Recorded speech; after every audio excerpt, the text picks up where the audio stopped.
Hey Yorba, if you like to decorate your house with unique natural items that you won't find anywhere else, then today's episode is for you. So on today's Yorba Spotlight interview, I'm going to be talking to Archana, also known as the Lumber Queen. So when I first started conversations with her, she was actually running this entire business out of her Yorba house, and since then she's expanded into a giant warehouse. So I want to go ahead and introduce you to Archana's story because there's a lot of ups and downs in her business like every other business, but I also want to show you some of these very unique products, again, that you won't find anywhere else. So let's go ahead and get into it.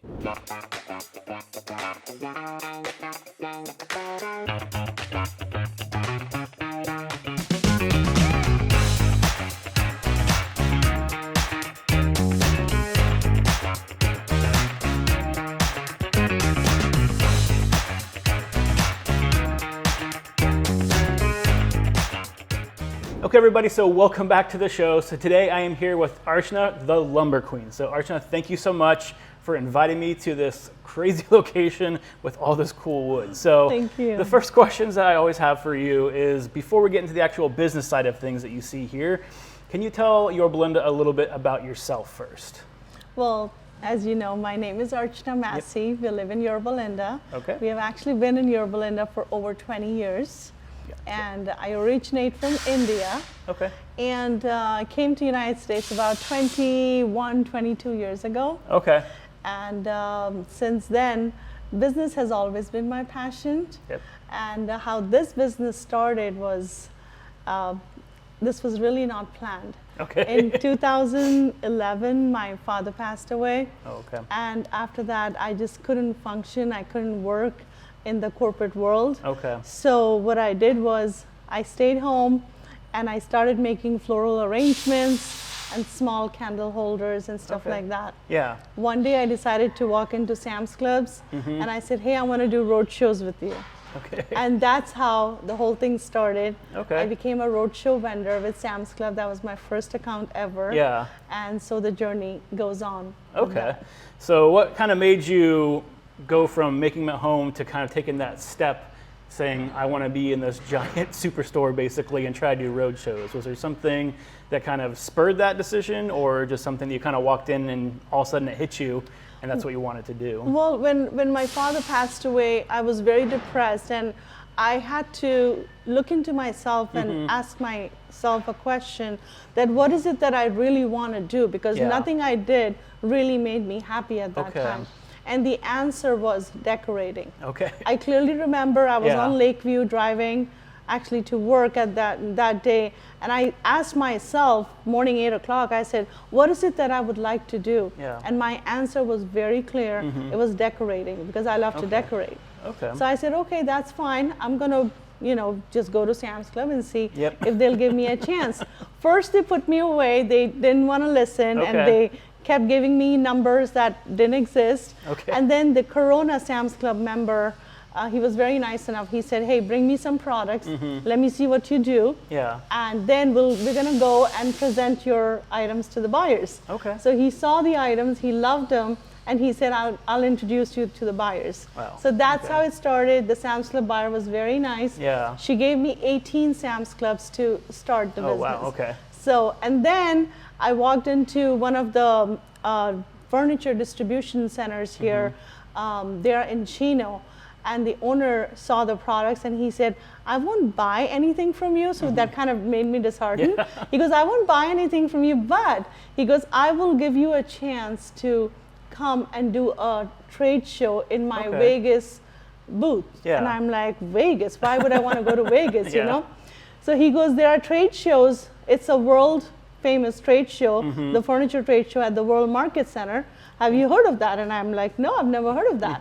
So he gave me an opportunity. He said, bring all your products. So that's how we started expanding. And that's when I met the Home Goods and TJ Maxx buyers who walked in and they said, hey, we love your products. We want your products to be at our stores. Okay, so it was pretty quick snowball after that initial Sam's Club. Okay. Yes. And then the reason I want to bring on you, the reason I first discovered you is that you were basically running this out of Yorba. So you were doing this out of your garage. Yes. how does that go in terms of your family life, having wood shipments coming in and out all the time type of thing? How did that actually operate once you got into Yorba Linda and kind of put all these type of things inside your own home versus having a studio like this to put them in? Well, you know how I said we were making products for TJ Maxx and Home Goods and Marshalls. Yeah. And we were very successful. I was working 7 days a week. Business was booming. All of a sudden, one order gets rejected by TJ Maxx. Yeah. And that kind of really shook me. Yeah. It was a $40,000 order. More than the money, I think I got demotivated. And I said, oh my gosh, what am I going to do? You know? It was right before Christmas. Oh, wow. So that really turned me off. And I took a break. And probably a year and a half, I stayed home, didn't do anything. Okay. Let go of all my employees. And that's when I decided I'm still paying for the warehouse. We were in City of Industry. So my husband said, hey, you know what? Why don't we empty out the warehouse and bring everything home? You know, let's just close down. It's okay, take a break. During that time, I got an email from Home Depot. Okay. The Home Depot buyer reached out saying that, hey, you had applied with us 4 years ago. We're giving you an opportunity to come display your products. Yeah. And I first didn't understand what the email meant. I slept over it, and then Monday morning, I called the number and I asked the assistant buyer, and she goes, well, didn't you apply with us to, you know, become a vendor? And I'm like, yeah, that was 4 years ago. And they said, yeah, now we're calling you. Would you like to come? And I said, yes, of course I would like to come. Okay. So that kind of sparked the whole thing again. So I flew to Atlanta, met with the buyers, got approved. They loved our products. And the business that was shut down, actually, I had to dig out stuff from that. And so that's how it started again. But we closed down our warehouse in City of Industry. We brought everything to our home location. My husband told me, just throw everything in the dumpster and come. Don't bring too much stuff, you know. But I mean, all the wood was so precious to me. I couldn't throw it in I love wood. So somehow or the other, it's such orchestrated, you know, things just happen in such a way that I had to fit everything in the truck. So we did 2 days of non-stop moving. 3-4 truckloads, brought everything to the home location. And then my front neighbor comes over and he goes, what are you going to do with all this stuff? And I said, I don't know. Because I had only wholesale, I never really retailed, right? So I said, I don't know. So he told me, he said, why don't we put all this, I'll help you. Why don't we put all this on Marketplace, on Facebook? And I said, Facebook? Who sells products on Facebook? And so he goes, no, that's what people do. So I said, okay, so he helped me. Their names are Bill and Cindy. They also live in Yorba Linda. So they helped me. And from there, I started moving all the inventory, the surplus amount of items that I had. We moved everything. But during that time, I had actually promised myself that I was never going to touch wood again. And so when this happened, when all the product moved out, customers kept coming back, calling me and saying, we need more wood, we need more wood. I need this and I need that. And I'm like, no, we're done. I'm just happy doing the drop ship trying to close up, trying to close down. I'm just happy doing the drop ship for Home Depot. And that's it. And they go, no, we need more wood. What I didn't realize was in those customers were designers from Disneyland. There were chefs from Marriott's and Hilton's, which I didn't know. So when I found out, I'm like, okay, seems like there's a demand. So I'll continue that. So I continued the wood, and then I started traveling nationwide to different sawmills. And then we would get 53 footers all loaded up with wood from different states.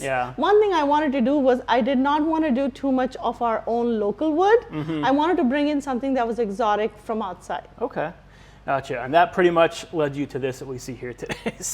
And then there came a point where restaurants and hotels started reaching out. And I said, I can't be making the stuff, you know, and doing this at the same time. So I said, okay, I think it's time to subcontract. So I subcontracted all the work to Asia. And now this is a totally different product. Still wood, but you know, we have added a lot more stuff to it.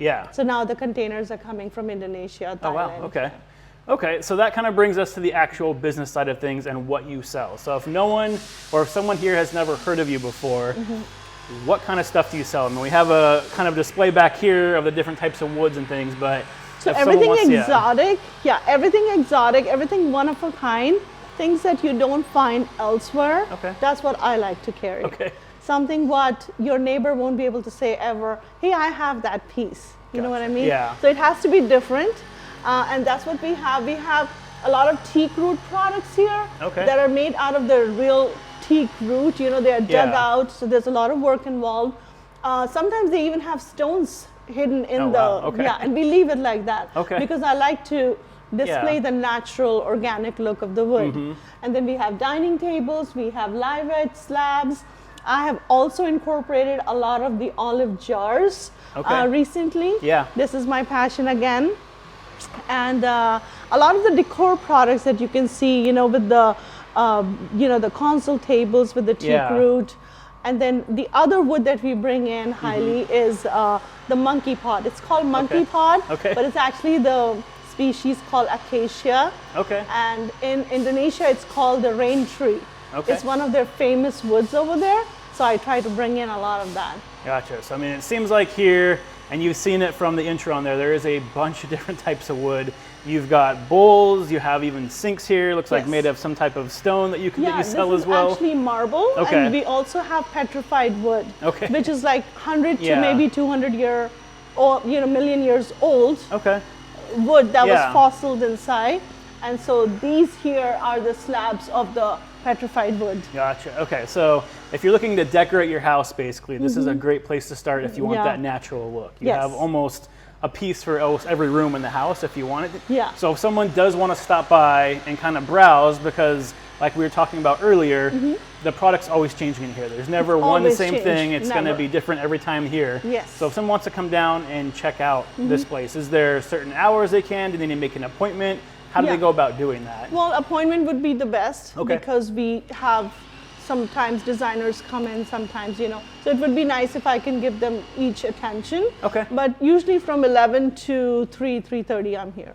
Monday through Saturday. And then how do people get a hold of you? So if they want to get that appointment. Instagram. Okay, so and all my social phone media. Number. So you went from before not even going on Facebook with anything with the marketplace. Now everything's online and everything's Instagram, social media. Okay, so that's the best place. We cater to a lot of design studios nationwide. And so we have shipments going out to Florida, New York, New Jersey, Chicago. What these buyers do is they just FaceTime.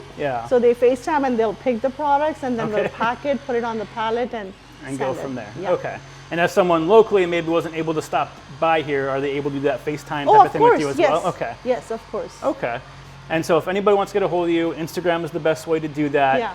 What is your Instagram handle? I'll put it on the screen as well, but just so everybody knows. It's the Lumber Queen. The Lumber Queen, So everything in here is basically going to be kind of transitioning. How often do you get shipments and when someone comes back here and trying to find? That's really hard to say because the last shipment that we recently got, we got 2 shipments, 40-foot containers in less than 15 days. So that's why you see everything is kind of full to the brim. But this could all just sell out in literally 2 months. Gotcha. So every couple months, if you want to see what kind of products you have, it'd be a good idea to stop by, see new things that have there. And we do make dining tables, coffee tables, whatever you need. Something extravagant that you're not able to find elsewhere. Just come to Lumber Queen. Okay, perfect. And then the last question that I always like to ask, and I know this location is now in Orange because you've expanded, but you had it running out of your house in Yorba Linda when I first started talking to you. So what do you love about Yorba Linda so much? Yorba Linda is home. Yorba Linda is, it was always my dream to live in Yorba Linda. Somehow my husband convinced to trick me to buy a home in Yorba Linda. And since then, I think I probably would never want to move out. Yorba Linda, it's safer for kids. The schools are really good. It's the atmosphere is really nice. It's not too busy. It's like I should say, like ours is a horse property. So we have a lot of land and Yeah. we don't have too many neighbors around, so it's hard to find very anywhere in Orange private. County. Yes, in Yeah. Orange County. Yeah, that's one of the big reasons people like the Yorba Linda area, because you have everything is a little bit more spread out there. Yes. You're not on top of each other, don't have the traffic. Yes. Perfect. Well, Yeah. thank you so much for joining me. Of Thank you for course. giving me a tour of this beautiful shop of yours. Thank you. There are so many pieces here. You can probably spend an hour exploring everything here. So if you haven't come by already, if you're looking to redecorate your home, it's definitely some place that you need to add to your list to shop. Again, I'll put the Instagram handle right down here so you can check it out. And until next week, stay happy, stay healthy, and I'll see you on the next show. Bye, everybody. Bye-bye.